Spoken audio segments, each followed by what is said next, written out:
Rádio Rio de Janeiro, a emissora da fraternidade, passa a apresentar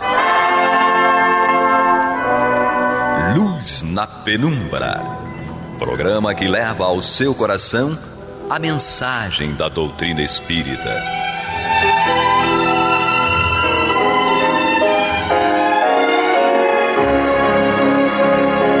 E com vocês, João Batista, para o estudo de O Livro dos Espíritos, da obra codificada por Allan Kardec.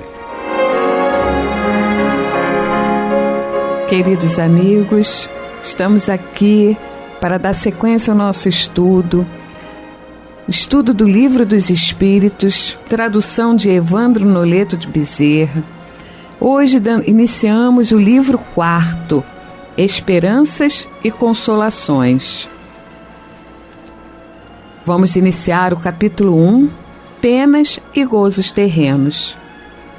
Felicidade e infelicidade relativas.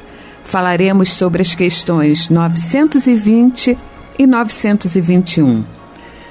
E com a presença de nada mais, nada menos que João Batista.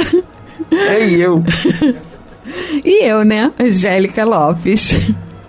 Tudo bem? Eu tô de volta. É isso aí, muito Bom, bem-vindo. Os ouvintes já sabem que eu não consigo falar aqui sem adentrar a casa de cada um, trazendo um pouco da minha alegria. E hoje, inclusive, eu já falei na semana passada, mas complemento hoje uma coisa. Gratidão hoje me define. Porque num período de enfermidade grave, eu tive as preces dos meus irmãos a meu favor. E o mais importante, quando saí do hospital, a impressão que eu tinha é que eu não estava sendo simplesmente transportado numa cadeira de rodas para ir para um automóvel. Eu me sentia transportado em cima das preces daqueles que oraram por mim. E olha, gente, é uma felicidade não simplesmente ter saído da condição de enfermidade e ter tido alta. É uma felicidade saber que tem amigos e irmãos que estão juntos com você em qualquer circunstância. Isso é muito bom, viu? Isso não tem preço. E ter essa anjinha aqui na minha frente. Angélica, eu amo você, Angélica. Bom, nós também te amamos. Eu amo o Pablo também. Nós te amamos, sim. Para nós também foi uma alegria muito grande saber da sua recuperação e retorno aos trabalhos, né? Bom, mas viemos para o retorno aos trabalhos, então vamos a eles, ora. E eu já vou começando. Felicidades e infelicidades relativas. Felicidade é um assunto que todo mundo quer, né? Todo mundo quer ser feliz, né? Mas ninguém acredita que tenha oportunidade agora e já. Não, isso é coisa não é desse mundo. Vamos ver. Kardec pergunta aos espíritos: o homem pode gozar de completa felicidade na Terra? E aí? A resposta dos espíritos, ela é bastante feliz, porque ela nos mostra tudo aquilo que vem sendo exposto nas perguntas anteriores. Respondem os espíritos: não, porque a vida lhe foi dada como prova ou expiação. Isso na condição do planeta em que vivemos. Estamos em processo de aprendizado. E é interessante observarmos o seguinte: as respostas dos espíritos nos dizem assim: prova ou expiação, ou seja, ou estamos testando o nosso aprendizado, ou estamos, digamos assim, corrigindo-os, né? Resgatando os erros que cometemos. Gente, não é Papai do Céu que pune, não, tá? O negócio é esse.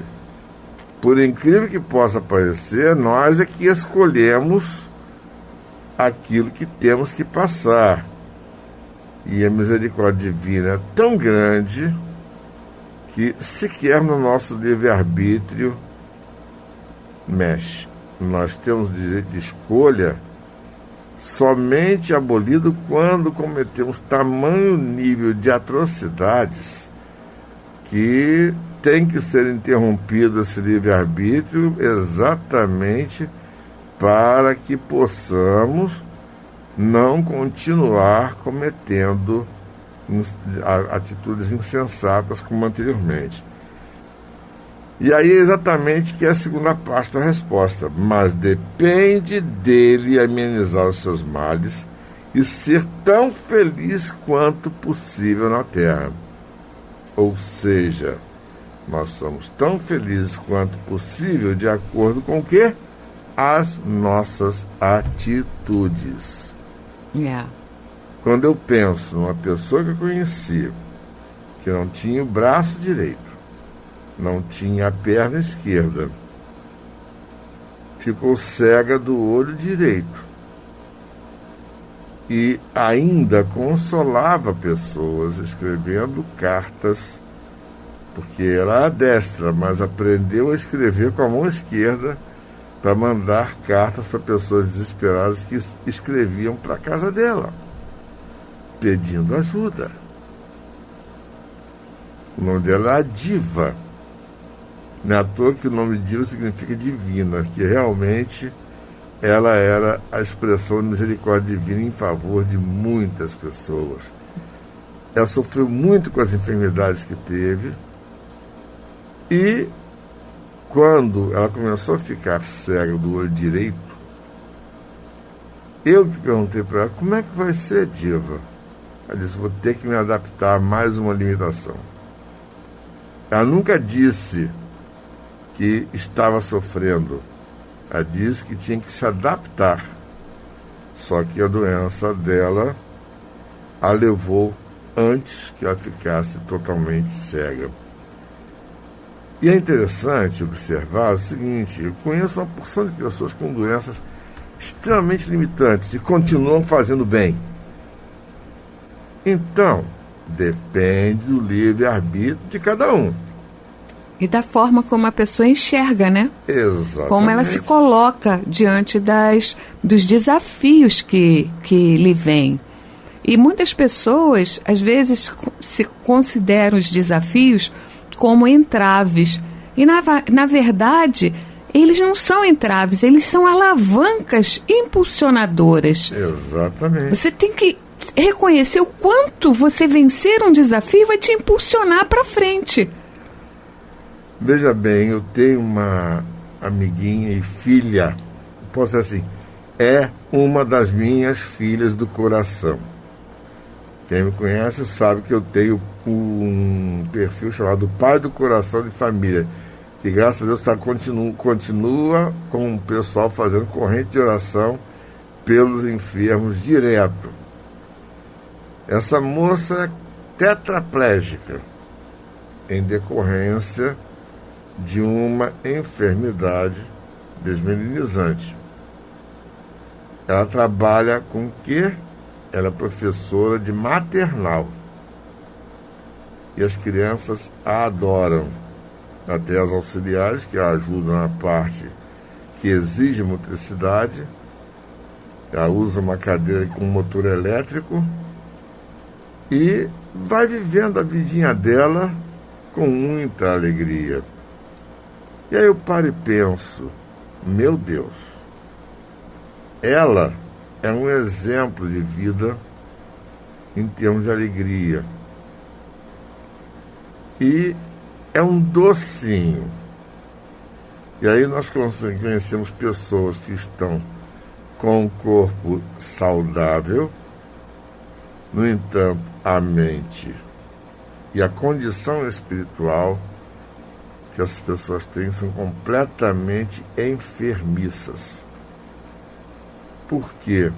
São pessoas que se revoltam contra a vontade divina e, digamos assim, se afastam. Elas não se tornam indignas da misericórdia divina, não.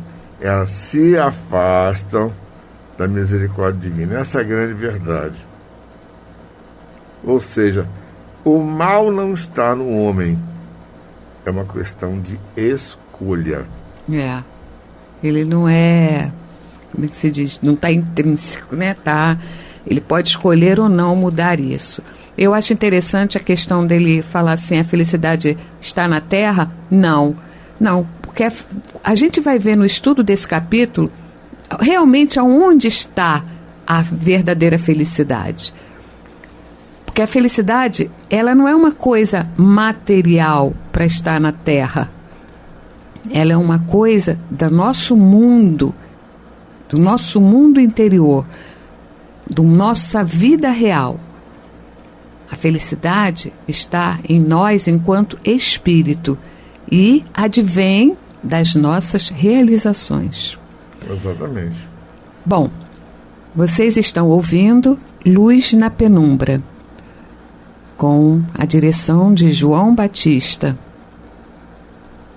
Bom, vamos lá, vamos dar início à questão 921.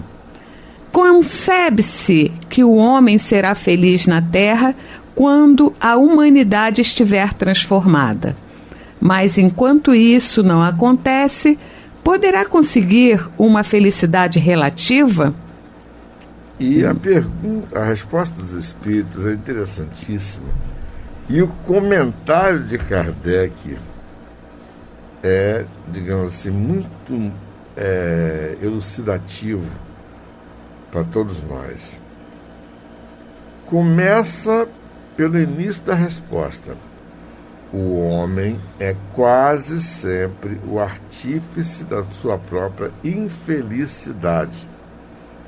Praticando a lei de Deus, ele pode poupar-se de muitos males e alcançar felicidade tão grande quanto o comporte a sua existência grosseira. Ou seja, a resposta dos espíritos mostra que qualquer tipo de sofrimento que estejamos passando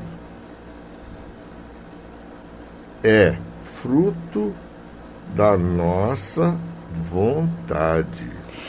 Eu estou aqui pensando numa coisa, veio na mente, né, uma coisa muito interessante. Nós fomos criados simples, ignorantes e felizes.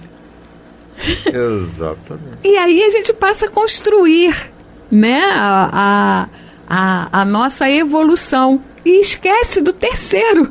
Nós somos felizes. Só que a gente não... as escolhas levam a outro caminho, né? Você veja bem, os conhecimentos da psicologia, não é à toa que João de Anjos escreveu uma série de livros a respeito de psicologia. Ela nos mostra uma coisa muito simples. O negócio é esse. Vejamos bem, o comentário de Kardec é essa resposta. O homem que se acha bem compenetrado do seu destino futuro não vê na vida corporal mais do que uma estação temporária. É como uma parada momentânea numa hospedaria precária. Consola-se facilmente de alguns aborrecimentos passageiros de uma viagem que deve conduzi-lo a uma posição tanto melhor quanto melhor tenha cuidado dos preparativos para realizá-la. Vejamos bem a coisa.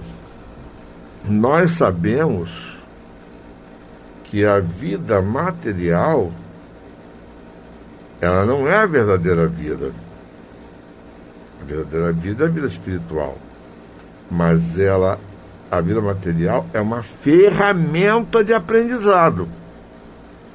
Se vemos o nosso irmão sofrendo e não nos expomos a fazer algo de útil por ele, nós estaremos descumprindo as leis divinas. Vejamos bem, a doutrina nos ensina o seguinte: não é fora do espiritismo, não é fora da religião que não há salvação, é fora da caridade. Então, se deixamos de fazer a caridade, nós vamos estar seguindo a nossa trajetória com os percalços do caminho e, ao invés de tropeçar, cair, levantar e continuar caminhando, o que nós vamos fazer? Vamos sair reclamando? Por Deus do céu, né? E é interessante, mais adiante Kardec nos diz: somos punidos já nesta vida pelas infrações que cometemos às leis que regem a existência corporal, por meio dos males decorrentes dessas mesmas infrações e dos nossos próprios excessos. Eu sou o exemplo característico disso. Obeso, diabético, hipertenso, com uma porção de problemas de artrose. Eu não posso me queixar da dor do joelho. A artrose eu construí através do tempo com um excesso de peso. Todo mundo que me conhece através da rádio sabe que eu sou gordo. É bem verdade que eu emagreci um pouco durante a internação, mas ainda não foi o tanto quanto o necessário. Mas foi um bom pontapé inicial para poder continuar emagrecendo. Ou seja, tipo assim, toma juízo e vê se administra sua vida da maneira mais adequada. Porque você está se tornando um suicida inconsciente. E pior, com uma responsabilidade maior, que você fala de doutrina espírita. Ou seja, a responsabilidade é enorme. Se remontarmos pouco a pouco à origem do que chamamos nossas desgraças terrenas, veremos que, na maioria dos casos, são a consequência de um primeiro afastamento do caminho reto. Em virtude desse desvio, enveredamos por outro, mal, e de consequência em consequência, caímos na desgraça. Não sei se vai dar tempo, mas eu posso contar uma historinha que é antiga. Claro. É uma história oriental. Havia um rei na região do Oriente que tinha 2 filhos. E ele queria deixar o trono para aquele que fosse mais apto. Então, ele entregou a cada um dos filhos um filhote de carneiro, um cordeirinho. E mostrou: existem 2 caminhos que vocês vão ter que atravessar. Vocês vão levar o cajado e uma espada para defender-se dos problemas do caminho, e vocês têm que proteger esse cordeiro. Depois vocês vão saber o que significa esse cordeiro. Tudo bem. Um deles entrou no caminho mais difícil, um caminho estreito, cheio de espinhos, pedregoso, ascendente, mas ele foi seguindo, carregando o cordeirinho de um lado, defendendo-se com um bastão, com a espada das feras, abrindo caminho com a espada que era cortante, e foi seguindo, e foi percebendo que o caminho foi se abrindo. foi se tornando menos pedregoso, menos hostil. E foi indo, até que quando encontrou um lugar que tinha como se cuidar, banhou-se, tomou água, deu água para o cordeirinho, limpou a própria roupa, que estava suja de ter tropeçado e caído, mas foi indo. E o caminho foi ficando cada vez melhor e no final ele chegou ao palácio de volta carregando o seu cordeiro, a sua espada e o seu bastão. O irmão, que escolheu o caminho mais fácil, foi vendo que o caminho foi ficando cada vez mais difícil. E cada vez mais difícil. E cada vez mais difícil e mais fechado. E carregado de espinheiros, de cardos e de uma porção de plantas daninhas e tal. E o caminho mais pedregoso, mais ascendente. Ele tinha descido primeiro, depois teve que subir de novo. Quando as coisas começaram a ficar difíceis, o que aconteceu? As feras levaram o cordeirinho dele. Ele não se defendeu, nem defendeu o cordeirinho. Quando chegou de volta, no final do caminho, ele estava todo ferido, com a roupa imunda, toda dilacerada, e, o mais importante, sem o cordeirinho, sem o bastão e sem a espada. E aí o rei disse: meus filhos, vocês acabaram de arbitrar quem é que vai ocupar o trono daqui para diante. O bastão que eu lhes dei foi o bastão da justiça, para vocês caminharem com mais equilíbrio na senda. A espada é a espada da defesa das necessidades do povo, até mesmo se for necessária a força. E o cordeirinho que vocês tiveram em mãos foi exatamente o povo que vocês devem conduzir. Meu filho, você que chegou aqui todo esfarrapado, todo ferido, e sem o seu cordeirinho, sem a sua vara, sem a sua espada, eu não tenho como passar o poder para você. Você não é capaz.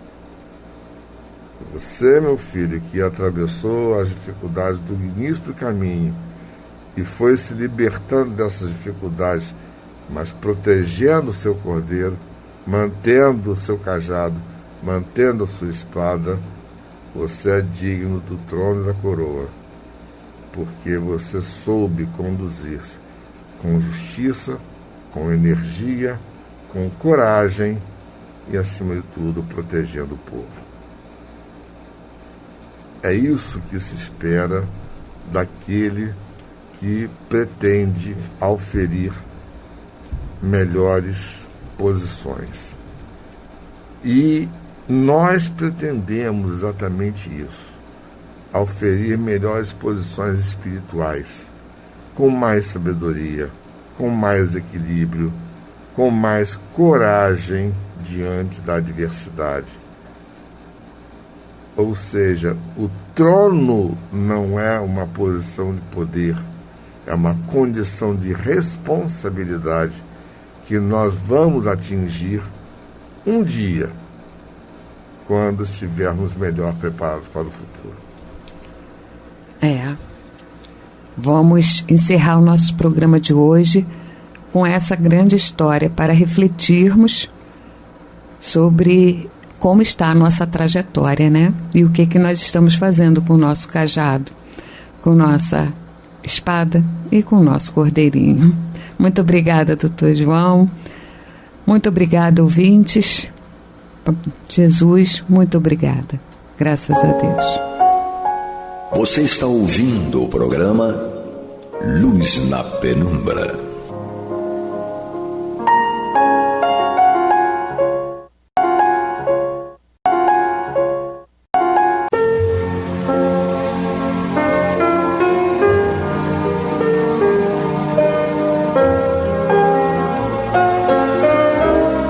A Rádio Rio de Janeiro está levando ao seu lar e ao seu coração a mensagem consoladora da doutrina espírita, através do programa Luz na Penumbra.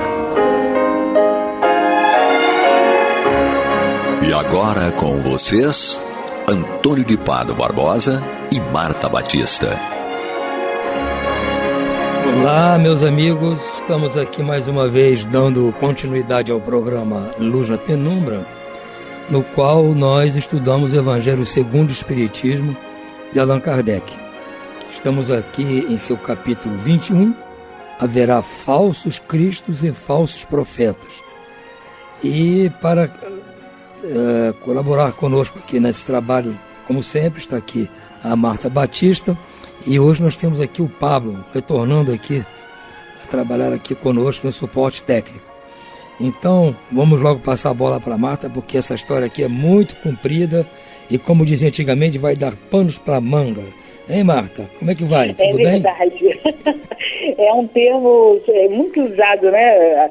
Na minha infância, pelo menos, eu ouvia muito isso. Então, vamos lá. Capítulo 21, haverá falsos cristos e falsos profetas. E o item que nós vamos estudar hoje é a missão dos profetas. Então, mais uma vez, né, nós temos a palavra missão aparecendo aí, e ela sempre nos intimida um pouco, né, porque é uma palavra forte, tem uma conotação assim, dependendo da situação, da circunstância, é uma conotação de muita importância, e a gente, como sabe, tem consciência do nosso tamanho, intelecto moral, como espíritos, ficamos sempre um pouco receosos de usá-la. Mas, no caso, a gente tem visto que desde o capítulo anterior, que os espíritos de Kardec têm nos trazido essa palavra específica, missão. Então, cabe então a nós refletir sobre o que é essa missão, que a gente já vem estudando desde o capítulo passado, e entender que nós, trabalhadores da última hora, os espíritas, né, precisamos refletir sobre essa tarefa, que os espíritos intitulam de missão. E daí, desenvolvermos, através das virtudes e do nosso esmero, do nosso esforço em nos melhorarmos e nos transformarmos cada vez mais, para que possamos ser coerentes com a proposta de missão que os espíritos nos conferem a todos os espíritos. Então ele diz que esse tema de hoje é a missão dos profetas. Então vamos ver qual é a missão dos profetas. Nós já sabemos que o profeta é o trabalhador do Senhor. É a árvore também, como nós vimos no início do capítulo, na semana passada. A árvore somos nós, e os frutos que essa árvore possa vir a dar, se eles forem doces, se eles forem bons, nutritivos, eles, logicamente, são bons frutos que uma boa árvore está produzindo. Então, nós podemos ser boas árvores ou bons funcionários ou tarefeiros, ou não sermos bons e não produzirmos frutos, os nossos atos darem circunstâncias negativas para a nossa vida e para a vida do próximo. Então, nós podemos ser bons e verdadeiros cristãos ou falsos cristãos, ou verdadeiros profetas, bons profetas ou falsos profetas. Então, partindo desse início, entendendo também que a palavra profeta nem sempre vai ter a conotação de ser aquele que sabe do futuro, aquele que prevê o futuro. Não. Inclusive, na época de Cristo, eles entendiam, os judeus entendiam que não era, eles entendiam que devia ser aquele que prevê. E como Jesus não fez nenhuma previsão, a não ser as orientações que ele nos deixou, e essas orientações eram amplas, né? Mas ele não fez, ele não teve aquela atitude de fazer prodígios. Jesus não quis fazer isso, até porque não era essa a proposta. O que ele ia deixar para nós era algo relativo à questão moral e era algo que seria definitivo. Ficaria para nós, a qualquer momento, daqui a 1 milhão de anos, todas essas orientações do Cristo serão pertinentes e perfeitas.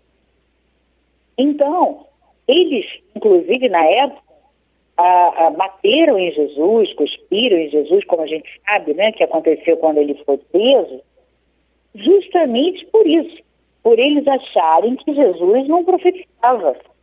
Então eles perguntaram aqui no próprio texto, né, Kardec cita aqui, Cristo, profetiza para nós e diz quem foi que te bateu, porque eles estavam batendo, dando socos, tapas, né, cuspindo, e eles então chamaram Jesus e diz, profetiza para nós e diz quem foi que te bateu. Quer dizer, essa era a visão que eles tinham, que o profeta tinha que ter a condição de prever o futuro e prever tudo que estava acontecendo ou por acontecer.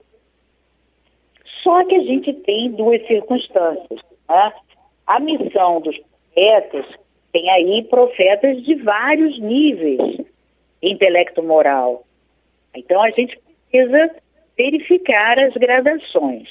De qualquer maneira, tendo espíritos não muito adiantados, nós aqui na Terra, né, somos espíritos de segunda ordem, de terceira ordem, desculpe, nós devemos sempre nos esforçar para fazer o melhor, porque foi nos dada essa oportunidade de trabalhar na tarefa, na seara do Cristo, na seara do Senhor, para que pudéssemos auxiliar a divulgação das boas orientações ou da boa nova. Então temos que fazer o nosso melhor. Mas eu nem vou tentar porque estou atrasado, sou um espírito muito atrasado. Não. Claro que se foi dada a nós essa tarefa, é porque eles esperam de nós o maior esforço e claro que eles acham que nós vamos fazer alguma coisa. Então, a missão de nós todos, trabalhadores da última hora, os bons, verdadeiros cristãos ou profetas, é o de divulgar tudo que Jesus trouxe para nós, estabelecendo aquilo que havia sido desnorteado, que havia sido negligenciado ou distorcido. Então essa é a missão dos profetas, ou de todos nós, porque nós não estamos mais olhando a palavra profeta só nesse sentido, né? Que existe esse sentido, é claro, e a gente vai falar sobre ele depois, mas nós estamos olhando de uma forma ampla. Então vamos começar a ler aqui um trechinho do item para que a gente então desenvolva mais um pouco. Geralmente atribui-se, esse é um texto de Kardec, geralmente atribui-se aos profetas o dom de revelar o futuro. Assim sendo, as palavras profecia e predição tornaram-se sinônimas.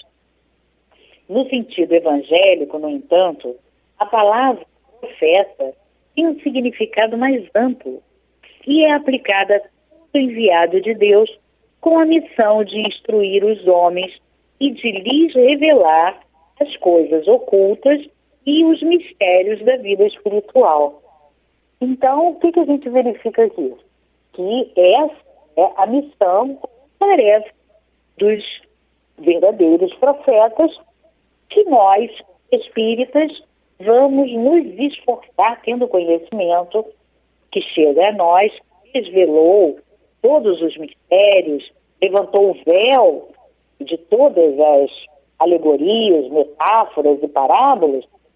Cabe a nós, então, nos esforçarmos e realizarmos essa missão de instruir os homens e de lhes revelar as coisas ocultas e os mistérios da vida espiritual da melhor maneira. Primeira coisa que a gente retira, mais literal, a mais simples, mais objetiva, digamos assim, é que se a nossa missão é de instruir e revelar coisas ocultas e os mistérios da vida espiritual, nós não podemos mais, como trabalhadores, tendo essa missão, não podemos mais ser místicos. Claro, porque se a nossa tarefa é a de revelar as coisas ocultas e retirar dos mistérios da vida espiritual, nós não podemos mais ser místicos. Mas eu gosto tanto daquela mística, aquele universo mítico. Tudo bem, mas agora não dá mais. Nós somos espíritos de maior idade. Com a doutrina espírita, a caminho do mundo de regeneração, estamos já nessa categoria. Então, logicamente que não podemos mais permanecer com aquela visão. A gente tem a tarefa de instruir os homens, desvelando os mistérios e as coisas ocultas, e não pode permanecer no universo mítico. Não é verdade? Então, esse é o primeiro esforço que o espírita deve fazer, mesmo que ele tenha ainda uma afinidade grande com tudo isso. Mas ele precisa se esforçar para não levar o universo mítico na hora da divulgação, na hora de instruir os homens justamente para desvelar tudo isso. E ele segue: um homem, portanto, pode ser profeta sem fazer predições. Essa era a ideia dos judeus no tempo de Jesus. Eis porque, quando ele foi levado diante dos sumos sacerdotes casuais, os escribas e os anciãos, e reunidos, cuspiram em seu rosto, deram-lhe socos e bofetadas, dizendo: Cristo, profetiza para nós, diz quem foi que te bateu. Entretanto, houve profetas que tiveram o conhecimento prévio do futuro, seja por intuição, seja por revelação providencial, a fim de fazerem advertências aos homens. Como essas predições realizaram, o dom de prever o futuro foi olhado como um dos atributos da qualidade de profeta. Então, verifiquem que a tarefa do profeta, a maior tarefa do profeta, é essa, na sua essência. Mas como ele nos explica aqui, como acontecia de existir espíritos, reencarnados que faziam também predições por intuição, mesmo por uma revelação providencial, então eles relacionaram essa ideia, o dom de ver o futuro, justamente atribuindo como um atributo de qualidade do profeta. Então, o que nós precisamos reter é que a nossa tarefa, como espíritos de terceira ordem, mas se foi atribuída essa tarefa a nós, e porque nós podemos fazer, podemos realizar, só depende de esforço. Então nós vamos realizar essa tarefa no nosso dia a dia, através das nossas atitudes, e também, mais especificamente, dentro da Casa Espírita, através de palestras, através de trabalhos de educação moral do espírito, ou, como se chama, na grande maioria dos espíritos, no movimento espírita de evangelização, no trabalho de orientação moral aos espíritos desencarnados, nas reuniões mediúnicas, enfim, todas as tarefas que nós realizarmos no centro espírita, ou ainda aqueles que não são espíritas, mas são cônscios da responsabilidade de divulgação da palavra do Cristo, Todos esses, seja na igreja protestante, na igreja católica, enfim, na igreja que for, no templo que for, ou na casa espírita, deverão fazer essas tarefas de forma séria. E que forma séria seria essa? Justamente mergulhando no estudo, para que você não divulgue nada temeroso, nada que não seja verdadeiro, somente aquilo que a doutrina preconiza. Então não cabe mais a nós acharmos isso ou aquilo. A gente precisa, na hora da divulgação, reproduzir de forma consciente, séria e responsável aquilo que a doutrina oferece. Para isso a gente precisa mergulhar em toda a codificação, né, que inclui todos os 20 e poucos livros da codificação. Não tem nada a ver com a história de 5 livros. Essa história de Pentateuco é coisa da Bíblia.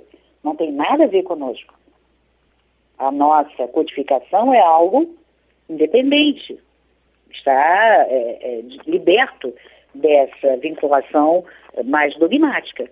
Então, na realidade, são 20 e poucos livros, incluindo a coleção da Revista Espírita. Então, é necessário que a gente mergulhe para que a gente realize aquilo que Kardec nos fala, que é o melhor estudioso da doutrina e o melhor divulgador da doutrina é aquele que mais consegue fazer links com as informações espíritas. Para isso você tem que estudar o máximo possível todas as obras, incluindo a Revista Espírita. Muito bem, então, entendendo isso, a gente vai agora entender um pouquinho e falar um pouquinho sobre essa questão rapidamente, porque a gente sabe que também já está em cima. Na Revista Espírita de 1864, na página 130, no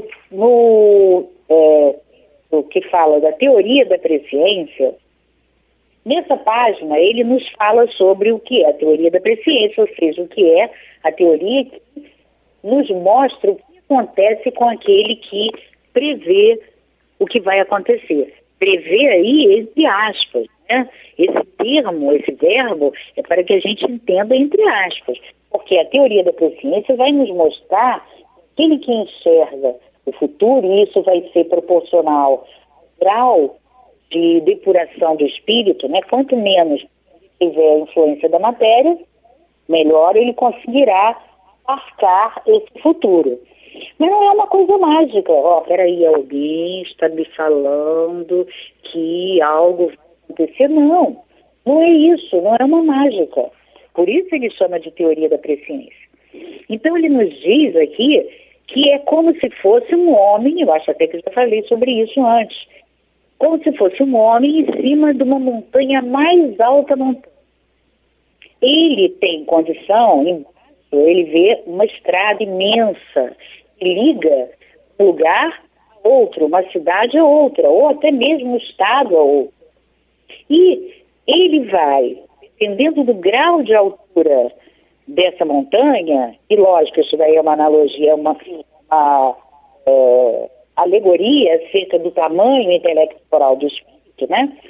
Ele vai enxergar uma parte maior da estrada. Essas partes todas que ele enxerga da estrada se tornam o que para ele? É tudo presente. Não existe futuro ali para ele, é o presente. E não existe mágica. Ele de fato está vendo o presente. Tudo no mesmo tempo. Não existe passado nem futuro. Existe o presente.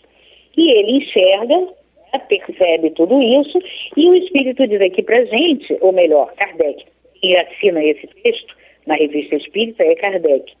Ele diz assim: compreende-se, pois, que conforme o grau de perfeição, o Espírito possa abarcar um período de alguns anos, alguns séculos e até de milhares de anos, porque o que é um século ante a eternidade. E diz também que isso está relacionado ao grau de desmaterialização desse espírito. Então, a gente percebe que, no caso de Jesus, ele não respondeu quem profetizou, quem te bateu, quem te cuspiu, Ele não quis, porque não era proposta. Mas claro que ele podia, imagina, um espírito com 0 grau de materialidade, como a gente vê aqui no Livro dos Espíritos, né, na questão, a partir da questão 100, que nos fala sobre a escala dos espíritos. Na 112, ele fala dos espíritos puros. Qual é a característica? Nenhuma influência da matéria, nenhuma. Então o espírito não chora. Ele não chora porque não sente necessidade mais de chorar, porque ele não se desespera mais, nem tem ansiedade. Então esse espírito com 0 de influência da matéria, é evidente que ele podia prever qualquer coisa. Como ele diz aqui, pode prever séculos, milênios, mas não era proposta. Então, meus queridos, eu sei que nós estamos já caminhando para o final. Vamos ler só mais um trecho aqui desse texto, que eu recomendo que todos procurem, Revista Espírita de 1864, maio. Teoria da Presciência é o nome do texto.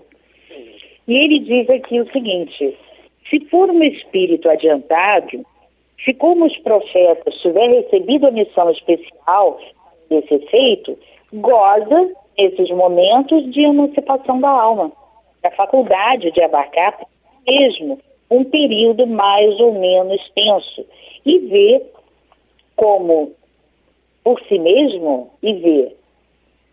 peraí que eu perdi a linha, e vê como se presentes os acontecimentos desse período.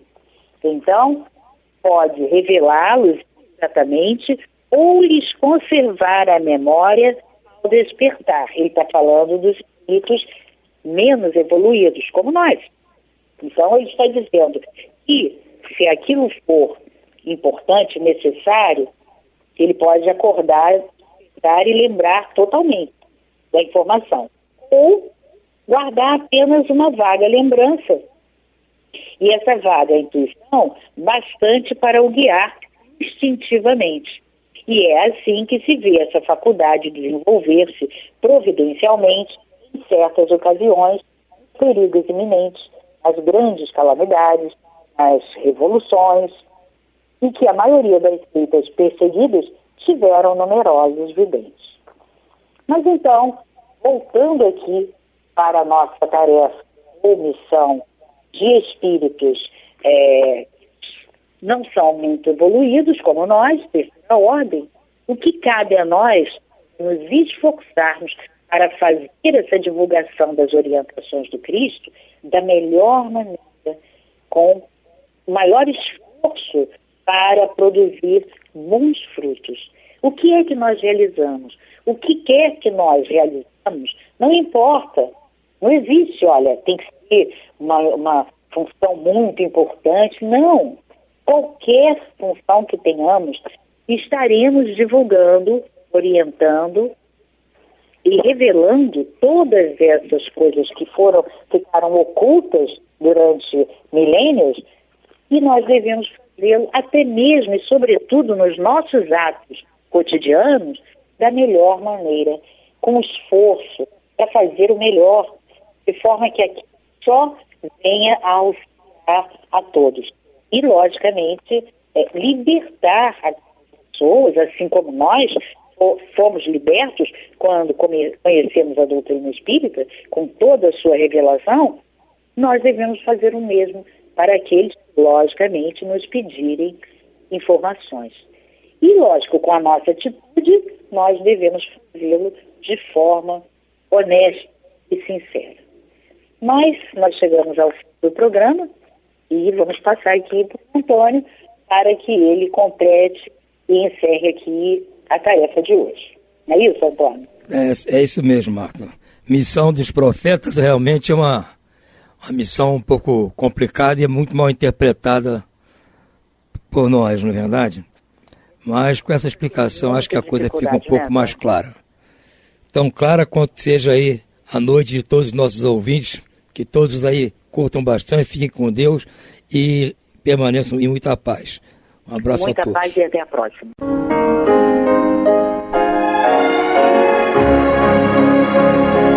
E vamos ouvir agora a prece de encerramento de nosso programa, na voz de Geraldo de Aquino. Jesus, dá-nos coragem para a luta, piedade para os insultos e misericórdia para as injustiças e ingratidões. Limpa nossa alma de inveja e ambições mesquinhas, de ódio e de vingança o nosso caminho. E que dentro em pouco, ao recolher-nos de novo ao calor do nosso leito, para que o sono nos dê a paz e o esquecimento das tristezas humanas, possamos sentir, Senhor, no mais íntimo de nosso ser, a doçura indefinível do Teu amor e a grandeza incomparável da Tua divina presença. Que assim seja.